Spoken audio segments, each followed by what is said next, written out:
शक्ति छ, यति सामर्थ छ है। कतिलाई अल्छी लाग्ला जोडले आवाज निकाल्न है।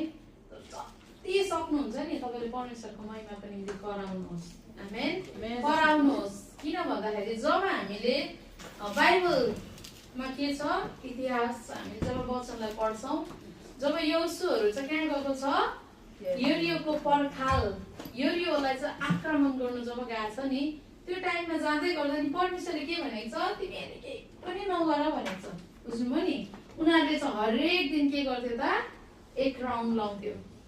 अनि त्यहाँदेखिको दोस्रो राउन्ड, तेस्रो राउन्ड, 7औं दिनसम्म उनीहरूले जब त्यो राउन्ड लगायो, त्यहाँदेखिको चाहिँ उनीहरूलाई परमेश्वरले के भन्यो, करा भन्यो। आमेन। अनि जब उनीहरू कराएको छ नि, अनि त्यो यरियोको पर्खाल चाहिँ कोही मामुली थिएन। यो बुर्ज खलिफाहरू त केही होइन तिनीहरूको अगाडि।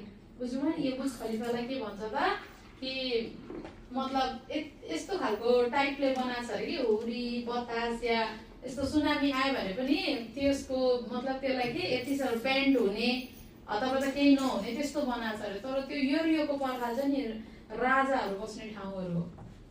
आमेन।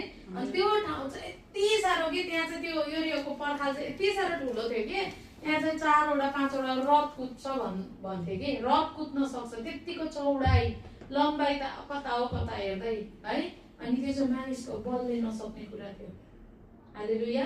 तर जब परमेश्वरले के भन्यो त, करा भन्यो नि, जब उनीहरूले परमेश्वरको निम्ति भन्यो, उनीहरू यति जोडले कराएको छ नि, त्यति बेला चाहिँ के भएको छ, त्यो यरियोको पर्खाल चाहिँ गमरङ्गै फेदैबाट लडेको छ।